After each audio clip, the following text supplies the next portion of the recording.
sarap nung kape mo, yung Oo. ganun yung aura nila eh. Parang trabaho Pumped up tayo. pa. Sobrang pumped up. Oo, pumped up eh. Dama mo yun, sa body language, makikita mo, yesterday pagkausap mo sila, ang makakausap mo lang sa kanila, isa lang, si Uncle Eson. Happy birthday Happy pala. birthday. Happy birthday, Uncle Eson. Oo, siya lang eh. Kaya mararamdaman mo yung game face mode eh.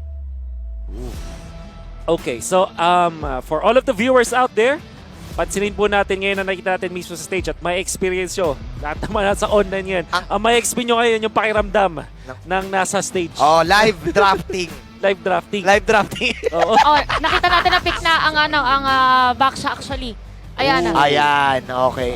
Oh, ito na yung sinasabi Uy, natin. Game 4 nga talaga, no? Oh, more on the safest route ka talaga pagdating doon sa mga padulong part. Oo. Kasi ayaw mo na yung medyo risk, 'di ba? Kunwari, Oo. pinag-usapan natin na Nolan, although Blacklist International mismo yung nag-ban nung hero na yon. Yes. Pero doon ka na lang sa kinasanayan na nagamitin na even Oo. on regular season. Kinol ni Chantel yan kanina, game 4 lalabas yung Brethren, lumabas talaga. Lumabas. Pero ito, back siya ang pinili ni, Carlito. So, ang alam natin, ang pinipili laban sa Fredrin Valentina ay Lilia, for example. And Lilia ay isang hero na para ginagamit din ng Echo, pero hindi.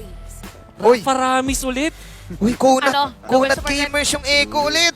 Double support ulit. Although, ang problema kasi nila game number 1 na dito, kulang sila sa burst. Pero ang Oo. difference kasi, pero kasi akay din yung ano nila kanina eh. Sabihin ko sana yung may sustain. Oo. Pero kasi ito, magandang combo yung backsha Rafa. Backsha Sobrang Rafa. bilis. Sobrang bilis sa speed.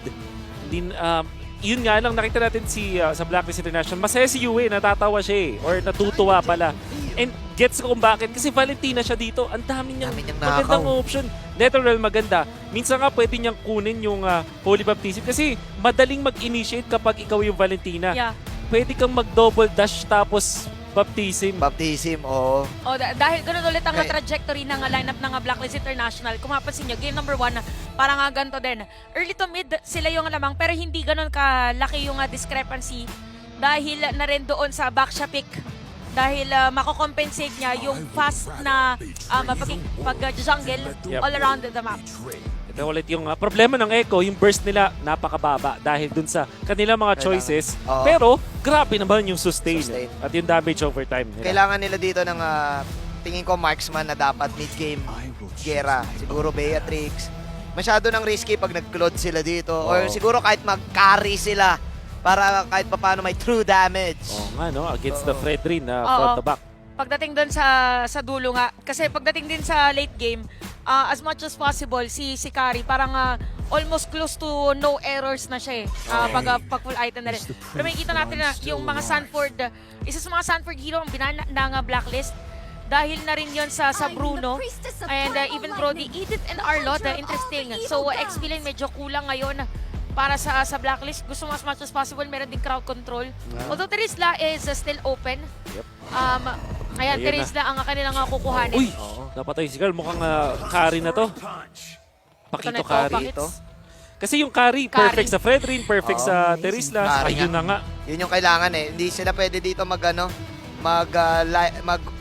ultra investment na hanggang dulo. Kailangan matindi lang, parang the one for gamers lang. Oo. Ngayon, kulang ngayon vision para sa Blacklist. Actually, pwede silang Novaria, pwede na lang i-pick. Oh. May frontline na kasi sila, no? So, Oo. di mo na kailangan. Or maybe, a little bit of disengage. Minotaur, pinipick din nila. Pero carry kasi yung katapat eh. So, Oo, yeah, parang Delix. ano yan. Chow pa rin May na. meltdown. Kufra. Parang Cho nga. Yung Kufra kasi pwedeng mabigyan eh. Crowd control, actually. Ng, If ever carry. napapasok ka, parang bigla kang lalayo.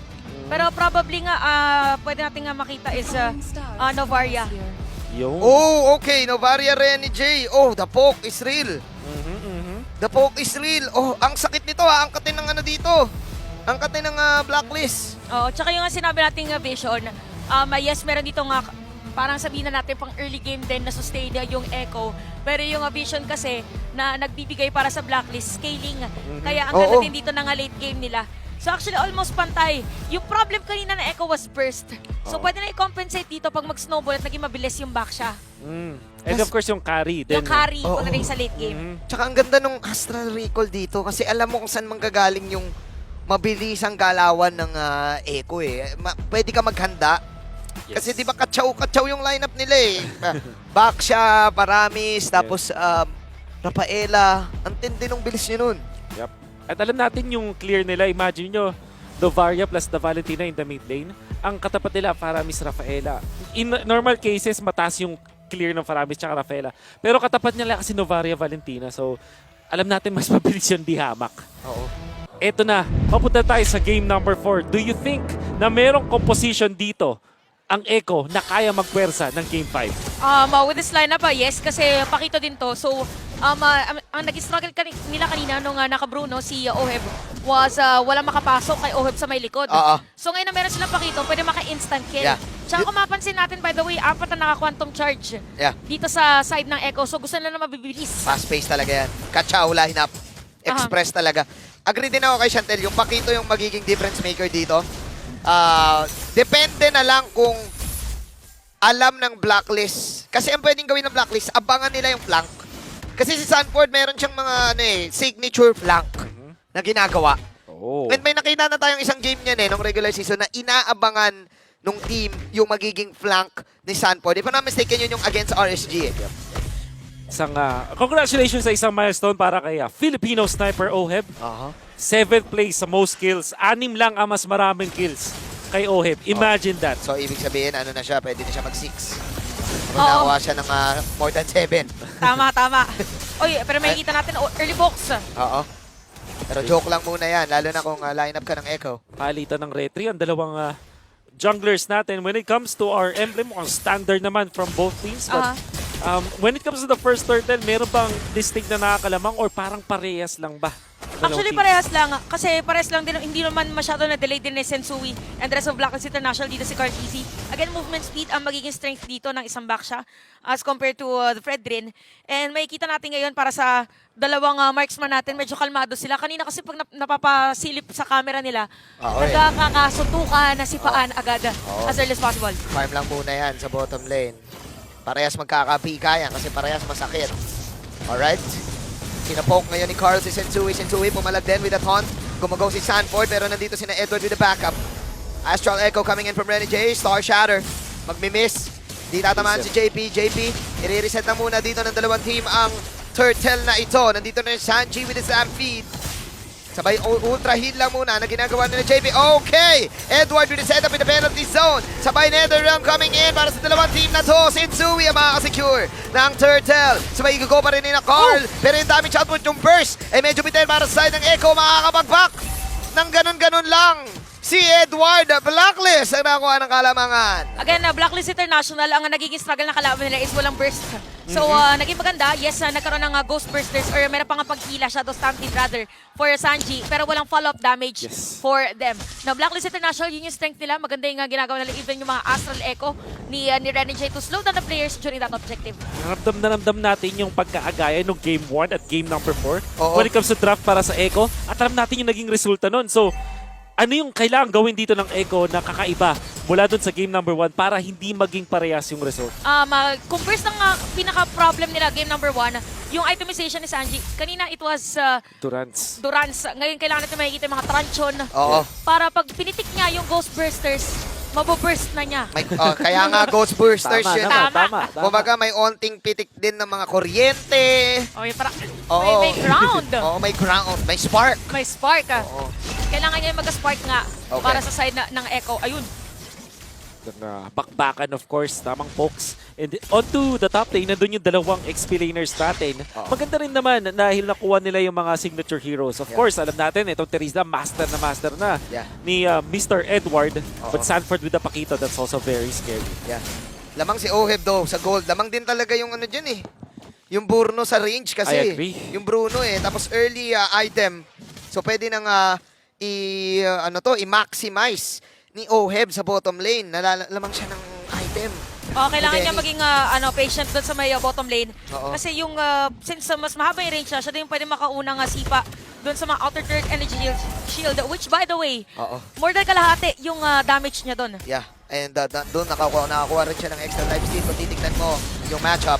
Then again, turtle na. Very na naman. important. Bursters coming in from Sanji. Nandun si Yue. Recall coming in from Renny J. Okay, penalty zone na naman. Babanatan. Ngayon si Renny J ang binabanatan pero makapag-flicker out siya. Netherrealm coming in from both of these teams. Flickering out ang Blacklist International. Yung burst na hinahanap sa Echo ay hindi natin makita talaga. Kundi heal ang meron sila. JP Volado, one hit na lang. At doon pa nag-proc nga. Yung Execution. yung execution, Renny J. Execution strike. And Oo. with all due fairness, Echo pa rin na makapag-control itong Turtle and Sensui, isa-zone out na lang din.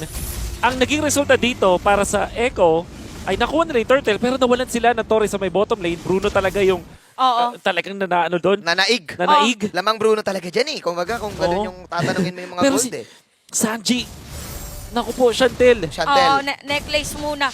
So, pwede ang mangyari dito is, kaya din sila ng necklace kasi nga, yung pinaka-damage naman nila. So, meron magko-compensate kasi yung mga suntok ng Pakito. Okay. Kanina kasi, yung necklace nila, ang katandem is yung Terizla.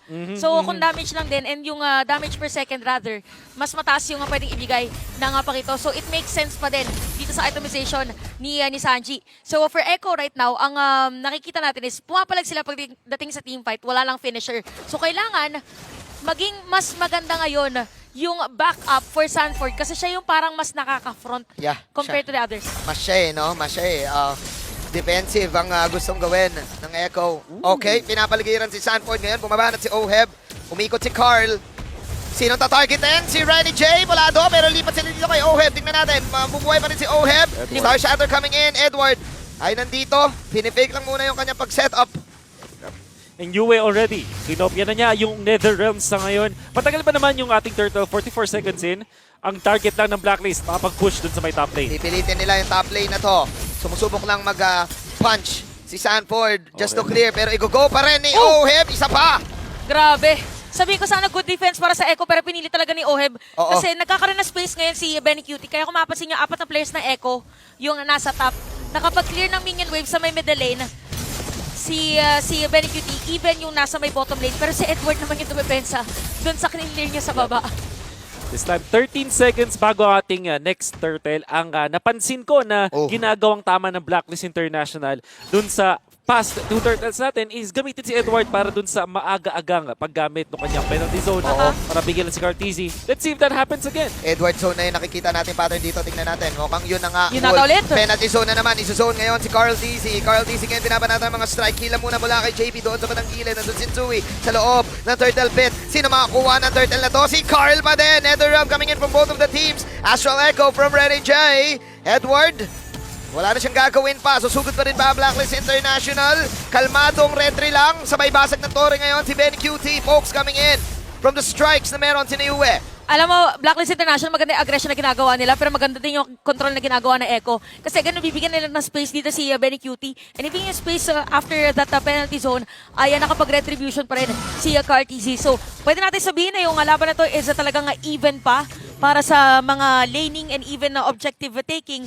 Although kung titignan kasi, 3-point, medyo makakahabol na nga si Benny Cutie pagdating doon sa may item. Meron na din siyang golden staff. Pero kasi si Oheb, mas mabilis siyang makakasira ng mga tore kasi mas nasasamahan siya ngayon. Oo, sakit niya ni crits are real. Oo, ayun. And of course, ang Blacklist International na meron sila mga enough na defensive items. Nakakita ako ng 2 Radiant Armor pickups which is perfect dun sa kanilang early Magic build at alam naman natin, Magic din yung bentahe ng isang Baksha. So parang nananalify dito yung damage output ng Echo. At kanina pa natin sinasabi na may problema sila sa burst. Tingin mo ba etong game number 4 mas maganda yung resulta para sa kanila in the first 8 minutes of the game compared to game 1? Definitely yes. Kasi kanina parang nagulat din sila sa bilis na ginagawa ng Blacklist International. Pero ngayon, medyo nakokontrol kasi nila. So, nakompensate again with the movement speed. Both Baksha and Rafaela. And even yung damage ni Sanford. Ang ano na lang dito is, kailangan maging effective yung space na binibigay. Kailangan ng conversion from Benny Cutie. If not, talagang may hirapan sila kasi si Oheb is well-farmed din. Oo nga eh. Sakit ng poke. Yung first skill kasi ni Oheb, pwede mo pang poke yan eh. Yup. Pipake mo lang eh. Kahit makakadalawang sipa ka dyan eh. So, hindi pa yon. May Novaria pa. Scaling din. Oo, plus, yung Valentina, ayan na, may gumuguhit na. Ayan na. May lightning truncheon na. Si Valentina ni Yue. Sakit na. Oo. Lord Dance for Lord number 1. Lamang ng konting XP ito si Carl TZ pero significant pa rin yan. Susubok ngayon. Ang Echo, pinopoke si Baptism, Edward, pero tinatayuan lang sila ni Edward. Kumakate, Worldy. Sakit. Nang, At totally zoned out sila dun. Oo, totally zoned out. Blacklist International, libreng Lord ba ito? Astral Echo coming in, mga harang lang muna si Edward. Hindi niya hayaang makapag-retry si Carl. Sinsui ngayon, makakuha ng retry na yon. Blocked by Edward. Yung tatlong heroes ng Echo. Susugod ba ang Echo dito? Speedy Light will coming in from BenQT. Walang nagawa yung Echo. Full control ang Blacklist doon. Grabe mag-zone out si Edward. Kasi parang ayaw siyang pansinin ng mga players ng Echo pero nandun talaga siya sa harap. Tsaka as much as possible, lahat ng mga skills niya is to delay yung sinasabi nating back siya. Kasi yung back siya, hindi ka naman pwede ding tumalon. Basta kung may nakaharang, mababangga mo pa rin siya. Exactly. So hindi mo pwedeng lockdown ang isang napakalaking Terizla dahil hero yun. Oo. At ang nakapansin-pansin sa blacklist nabasa nila yung mapa doon para sa Echo. Lamang ng level 12 si Carl TZ, pero si Sensui malapit na mag-level 12 ng time na yun. Ang ginawa nila, pinoke agad nila si Carl. Laban daw to. Holy Baptism magmi-miss ngayon. Edward, penalty zone. Onto 3 na naman. Nasa banda Ayun. si Carl TZ. Pulado ngayon si Edward. Edward tumatakbo. Nandito pa rin si Yue. Yue, shadow striking. Pero meron mang Lord na kasama. Yun yung mga shatter. Sabay Sanji na magamit na lang ng hila ngayon. Hilahin si Sensui pero buhay pa rin. Ang side ng Blacklist International. Sabay poke si Yue. Lord lang muna atakin ng Echo. Nakakapagdepensa pa ang mga Orcas. Pero slow-paced game. 0-1 pa lang pala yung laban. Oo, tsaka nung moment na yun, ang dami nagamit ng mga skills. By the way, pero walang nakuhang tore yung Lord ng Blacklist. Tapos wala din naging casualty for both. So speaking of item din, so meron ng Demon Hunter Sword. So again, ang parang insurance plan ng Echo is BenQT for Blacklist International. Since meron naman sila ditong damage from Rene J, parang kailangan magsabay ngayon ang kanilang movement. Okay. Oh, speaking of magsasabay. Matinding insurance lang si BenQT dito. Holy Baptism tatamaan ngayon si Oheb. Pero meron mga kasamang minions din kasi kaya sumugod na Blacklist International doon sa bandang top. Yun yung burst na gustong mangyari na Blacklist International dahil wala na si JB. Pulado ngayon si Carl. Maghabol pa ba? Sinsui mukhang hindi na. Blacklist slowly but surely controlling this game. Alam mo, Blacklist, ang kanilang combo dito, Energy Eruption, tas Penalty Zone. Tapos habang merong crowd control, yung Worldy, nagbabouncy. Bounce lang. Bouncy lang siya. Bouncy World 3. At nagiging problema na para sa Echo yung pag-control ng kanilang mapa na ubusan na sila ng mga ng dalawang outer turret energy shields. Oo. Turrets onto top and mid lane. At ngayon, Ayun na. parang kahit yung pag-split nito ni Mr. Sanford ay nasasagot na nila. So balikan natin yung First Lord kanina. Long lane yung kinokontrol ni Sanford. Pero nung tinry niyang pumunta dun sa laban, may nakaabang na Valentina. So yung Blacklist, bukod sa magandang ginagawa nila, mukhang mas nababasa pa nila yung map compared to Echo. So talagang commendable ang Blacklist International ngayon in the zone. Not really giving up anything. No tilt factor whatsoever. The Echo, they need to wake up. They need the Echo Express for me dahil talagang unti-unting sinusok at sinusuppress ng Blacklist International yung buong mapa nila. And by the way, ito yung naalala kong Prime Blacklist, yung walang kills masyado. Oo. Pero ramdam mo yung Pero ramdam mo intensity. yung intensity. Oo. Yung parang laging dumadagong-dong. Oo. Na parang magcha-chant na Arriba! Ayun na naman, kinol na naman yung penalty zone. Bibigyan na naman, sabi ni Edward, magkabigay. 13k ang buhay ngayon. Ang Lord, merong knock-up na gagawin. Pero si Oheb ay pulado. Oheb makapag-flicker out. Wala na mga Netherrealm. Na-pop na rin ni Yue yung sa kanya. Carl TZ umiikot lang dito. Pulado ngayon si Oheb. Sino makakuha ng Lord na ito? Si Carlito! Dahil sa bandang likod si BenQT, sumusubok siya. Speedy live build. True damage is real. Phantom step, double kill. Hahabol pa ba ngayon ang Echo? Ito na ba yung Express? Makakuha ka ba si Edward? At yun yung mga damage output. Triple kill mula kay BenQT at may kasama pang Lord. Onting bagyo sa side ng Echo. Kaya nilang ma-convert to. Ito na yung sinasabi natin kanina na speaking of conversion, yung kanilang insurance plan ay nakakapag-convert na ng objectives. Before that Lord take ng Echo, 0-0-0 si Benny. Ngayon naka-triple kill, meron na ring item at meron pang dominance ice si Sanford. So possibly, ito na yung inaantay nila dahil lumobo na rin ng 4.3k gold lead para sa kanila. That's a tower down. Oh, it's down 40 seconds. For the count. Ngayon, susubok mong depensa din na Sinsui pero may healing galing na ginagawa ang Echo. Pero kaya pang depensahan to ng Blacklist International. Ganon lang kabilis. Mawawala, may meltdown. Yung Lord, didisiplina muna ang Echo. 4-3 is the score. Blacklist will defend. Whew! At nabigyan pa rin si Carl TZ, nakuha ni Rene J. We can see the Infinix replay. Kita mo naman si Carl TZ, nag-level 15 kasi siya sa pag-delay nila ng Lord. At nakahanap si Benny Cutie ng triple kill out of nowhere. Ang layo actually nung pinagtas doon ni Benny Cutie. And Echo not going down without a fight. Mukhang gusto nilang mag-game 5. Alam mo, napansin din natin, kahit nung isang game, for Echo, ang pinaka talagang nagiging target nila para maging effective yung team fight, kailangan mawala muna si Yue. Oo. Si Yue naging target nila, although si Sanford yung nauna, pero nabuhay pa rin kasi siya. So every time Yue is not around din, yung taunts niya kasi, nahihirapan din si Carl TZ mag-retry kasi natutaunt din niya aside from the penalty zone from Edward. Yeah. Meron ng lightning trance yan. Si Sanji. So may onting ano na yan. Masakit na, may konting sakit. Masakit, swang na. Oo. Oo, but then again, Benny Cutie, in comparison sa Bruno, pagdating ng latter force game, kasi nasa 15-minute tayo, at pagdating ng 18-minute mark, ito na yung consider natin na late game. Tingin nyo ba, kaya niyang makipagsabayan sa composition ng Blacklist? Paunahan yan, boss eh. Paunahan actually, as long as kung walang ibang factors, medyo aaray yung parang parehas lang din pala. Depende din kung gano'n mo kaaga ka pipindutin yung wind of Wind nature. 50-50. 50-50. Marami na ako nakitang mga content creator na nag-one-on-one, Kari Bruno, walang nangyayari eh. Parang pantay lang lagi, ano? Oo. Nag-wind of nature lang sila. This is very crucial later on. Tingin ko magiging factor dito yung positioning talaga. Kanina, nag-call si Edward na bigyan. May zone siyang nagawa sa dalawa. Dito na papasok yung may kruhan. Oo. Pero speaking of may kruhan, by the way, wala nabanggit natin Wind of Nature. Ohe, by the way, doesn't have Wind of Nature. So pwedeng, pwedeng mapansin ng side ng Echo, it's either Sanford na mauna para sumakit na agad. Yun ang pinagtataka ko dun sa information na binigay mo. But now, Lord Dance, Blacklist International, expert sila dito. Kailangan hanapin yung mga nagpa-flank, katulad ni Sanford. Nag-fake back si Sanford ngayon pero may vision na magagawa si Yue. Okay, ayun na, double triple knock-up. Yatop agad si Edward, yung true damage talaga yung meron eh. Anong burst ay hinahanap nyo? Sabi dito ni Benny Cutie, yung burst ay nasa akin. Sanford! Sabay may gagawin si Sanford na flank. Doon kay Ohem, mabubuhay pa si Ohem dito pero mag-aabol pa. Ang side ng mga Orcas, sumisisid na ang mga Orcas na lumipat na ng game si Renny J pero pumalik na rin siya dito with the Star Shatter. Libreng Lord para kay Carl. Tumatakbo na si Renny J. Lumipat na naman ang game pero inahabol siya ni Benny Cutie. Ngayon si Shinsui ang maiiwan. Benny Cutie sabi niya, hello Renny J, what's good? 3 kills ang makukuha ng Echo. Isa sa Blacklist International. Tumatakbo si Yue. Papabakin ba siya ni na Sanji? Yue versus Sanji! Sanji, pulado. Yue, makuha ng isa. Yue pa nga! Dinaan sa Gento, pero hindi na makakapag-back daw, sabi ni Carl TZ.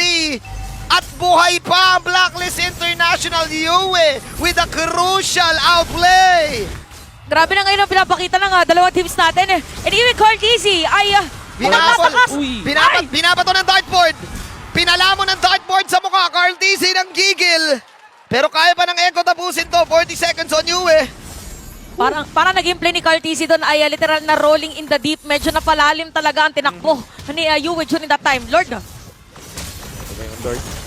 Kaya ba tapusin ng Echo? 20 seconds.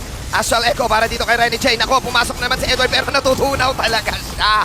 Binibigyan lang siya ni Benny Cutie. Itong carry pick na to, ito yung wala daw kanina sa side ng Echo pero makakapag-burst down naman si Oheb.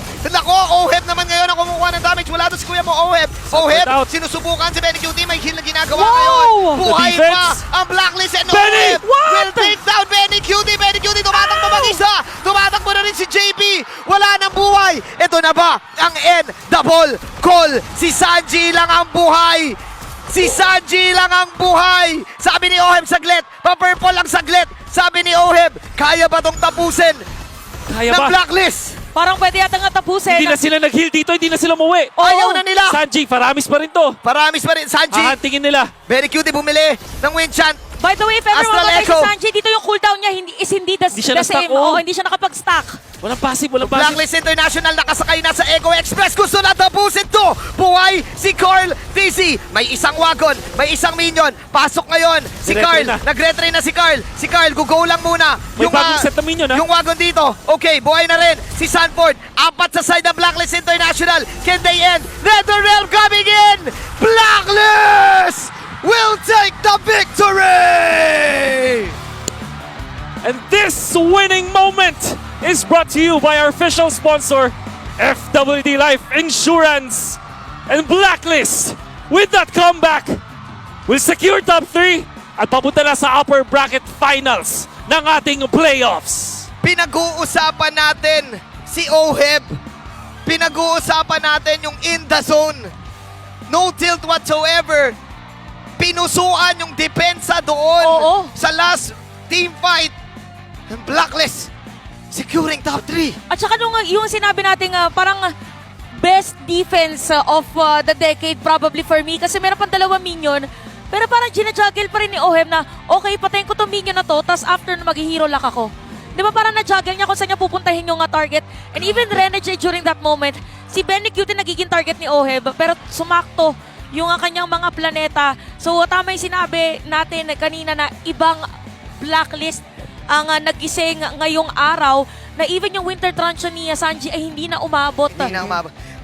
Ang question ko dito is, yung hinabol ba nila si Yue? Good call ba? Kasi nung namatay si na-outplay ni Yue, si Sanji eh. Yeah. Ang laking bagay din. Napakalaking ba?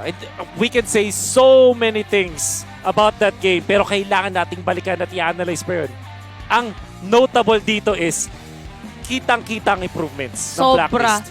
And babalik lang ako doon sa sinabi ni Boss Rata na alam niya iba yung God mode ng isa sa God mode ng lahat. And ang pasasabi ko dito sa playoffs, everybody mula sa Blacklist International in the zone, including yung kanilang coaches. Oo, ramdam mo talaga eh.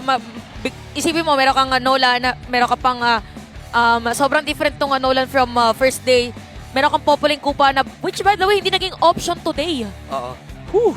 At yan na po ang nakita natin and we will have a chance to talk to all of the players out there. Babato na natin ngayon kay Mara Aquino on stage.